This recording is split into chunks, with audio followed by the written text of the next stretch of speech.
missing someone.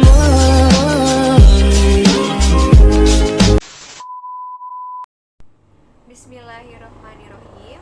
Yang terhormat Bapak Dr. Hajir Tajiri MAG selaku dosen pengampu mata kuliah perbandingan dakwah dan rekan-rekan BKI 4A yang saya banggakan. Assalamualaikum warahmatullahi wabarakatuh. Puji dan syukur marilah kita panjatkan kehadirat Allah Subhanahu wa Ta'ala. Tak lupa sholawat dan salam agar selalu terlimpah curahkan kepada baginda Nabi Muhammad SAW. Kami dari kelompok 3 akan mempresentasikan materi mengenai konsep dakwah Muhammadiyah.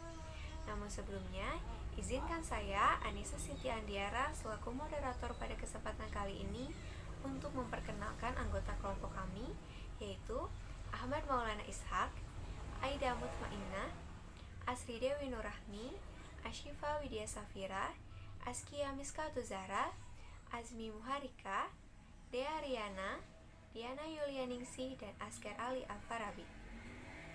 Adapun pemaparan materi akan disampaikan oleh Askia Miskatu Zahra, Dea Riana, dan Asker Ali Al-Farabi. Baik, langsung saja kepada para pemateri, silakan memaparkan materinya. Kepadanya kami persilakan. Di sini saya akan menjelaskan tentang materi konsep dakwah Muhammadiyah. Muhammadiyah adalah salah satu organisasi Islam yang didirikan oleh Kiai Haji Ahmad Dahlan pada tahun 1912. Konsep dakwah Muhammadiyah tidak hanya berfokus pada persoalan spiritual saja, tetapi juga berfokus pada persoalan sosial. Dalam Muhammadiyah, konsep dakwah tidak dipahami sebagai tabligh, tetapi gerakan masif pada berbagai aspek kehidupan manusia. Konsep dakwah ini menyeimbangkan dakwah yang bersifat spiritual dengan aspek sosial sebagai jawaban atas masalah umat dalam berbagai bidang kehidupan. Konsep dakwah Muhammadiyah ini sebagai gerakan dakwah Islam, amar ma'ruf nahi munkar. Muhammadiyah adalah gerakan tajdid. Tantangan zaman yang menghimpit umat Islam saat berdirinya Muhammadiyah pada 1912 dapat disebutkan antara lain umat Islam hampir seluruh dunia berada di bawah belenggu cengkraman penjajahan. Kebetulan, pemikiran keagamaan, rendahnya mutu pendidikan umum yang diselenggarakan oleh pemerintah kolonial Hindia dan Belanda, serta yayasan-yayasan Katolik dan Protestan. Selanjutnya, hal ini tidak saja menyangkut pendidikan, tetapi juga dalam pelayanan sosial, seperti rumah sakit, panti asuhan, panti jompo, dan lain sebagainya. Belum lagi menyebut situasi umat Islam yang sangat mudah dijumpai di sana-sini, seperti kebodohan, keterbelakangan, dan kemiskinan. Dalam situasi yang menghimpit seperti itu, muncullah gagasan untuk membentuk suatu persyarikatan atau organisasi keagamaan yang berupaya sebisa-bisanya merespon tantangan zaman tersebut. Usaha umat Islam untuk merespon tantangan zaman dan diwujudkan dalam bentuk pendirian sebuah organisasi di lingkungan Muhammadiyah, lebih dikenal dengan istilah persyarikatan, adalah ciri khas model gerakan pembaruan keagamaan di Indonesia. Selanjutnya, Muhammadiyah sebagai gerakan dakwah menjadi instrumen paling penting dalam pelaksanaan dakwah Islam secara keseluruhan. Gerakan dakwah yang dilakukan bersifat menyeluruh sebagaimana Islam yang mengatur berbagai aspek kehidupan manusia. Dalam konsep dakwahnya, Muhammadiyah mengimplementasikan 4 doktrin. Yang pertama, doktrin pencerahan umat. Pencerahan umat ini maksudnya dalam bidang pengetahuan. Pada awal perkembangannya, Muhammadiyah tidak membangun kognisi dagang, melainkan membangun sekolah sebanyak-banyaknya.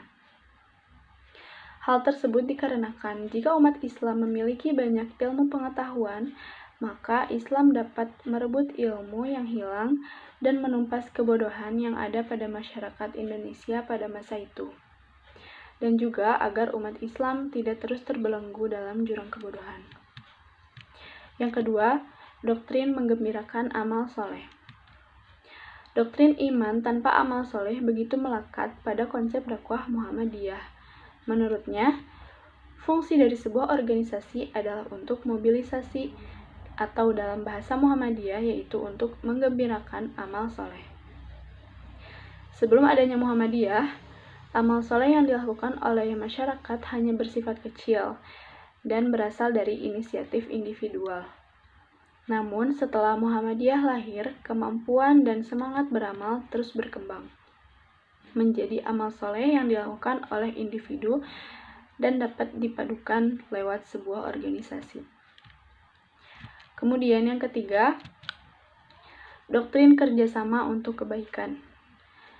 Sebagai sebuah organisasi dakwah, tentunya Muhammadiyah terus mengajak agar kerjasama antar umat terjalin dengan baik demi tercapainya sebuah tujuan baik bersama.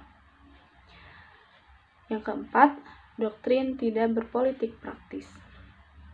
Dalam praktiknya, Muhammadiyah menghindari kegiatan politik praktis.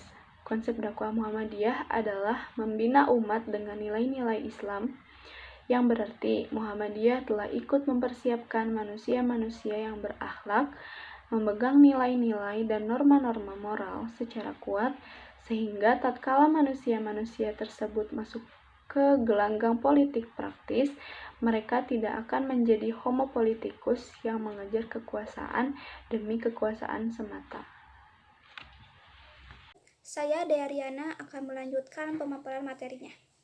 Dakwah bagi Muhammadiyah diartikan sebagai upaya penyeluruh untuk menumbuh kembangkan kondisi ideal dalam takaran Islam, sehingga rumusan tujuan Muhammadiyah selalu mengarah pada perislaman dalam arti yang sebenar-benarnya. Muhammadiyah lahir karena diilhami, dimotivasi, dan disemangati oleh ajaran-ajaran Al-Quran. Karena itu, seluruh gerakannya termasuk konsep dakwahnya semata-mata untuk merealisasikan prinsip-prinsip ajaran Islam. Muhammadiyah dikenal dengan gerakan dakwah Islamiyah, melakukan dakwah yang berkonsep amar ma'ruf nahi mungkar. Hal tersebut berlandaskan pada ayat-ayat Al-Quran sama dengan sebelumnya. Gerakan dakwahnya menyentuh berbagai lapisan dan berbagai aspek kehidupan. Dan yang paling utama adalah aspek pendidikan. Muhammadiyah dengan konsep dakwahnya yaitu amar ma'ruf nahi mungkar, mendirikan lembaga pendidikan, rumah sakit, panti asuhan, dan sebagainya. Semua hal itu diadakan dengan niat dan tujuan utama yaitu untuk dijadikan sarana dan wahana dakwah. Muhammadiyah konsisten menyebarluaskan Islam sesuai dengan Al-Quran dan Sunnah, sekaligus membersihkan amalan dan perbuatan umat yang terang-terangan menyimpang dari ajaran Islam, baik itu berupa kufarat, syirik, maupun bid'ah melalui gerakan dakwah. Konsep dakwah dengan memurnikan ajaran Islam bersumber pada Al-Quran dan Sunnah ini merupakan salah satu ciri dari konsep dakwah Muhammadiyah. Muhammadiyah lebih menekankan ajaran Islam pada berbagai pembaharuan dalam cara-cara pelaksanaan ajaran Islam dalam kehidupan bermasyarakat. Terima kasih. Alhamdulillah, pemaparan materi telah selesai dilaksanakan. Terima kasih kepada seluruh pemateri yang telah menyampaikan materinya. Tak lupa saya ucapkan terima kasih kepada Bapak Dr. Hajir Tajiri MAG yang telah membimbing kami. Juga terima kasih kepada rekan-rekan BKI 4A yang telah menyimak presentasi kali ini. Semoga semua ilmu yang kita dapat hari ini dapat menjadi ilmu yang bermanfaat bagi kita semua. Amin, amin ya rabbal alamin. Saya Nisa Siti Andiara selaku moderator hari ini memohon maaf atas segala kekurangan dari kelompok kami. Akhirul kalam, wassalamualaikum warahmatullahi wabarakatuh.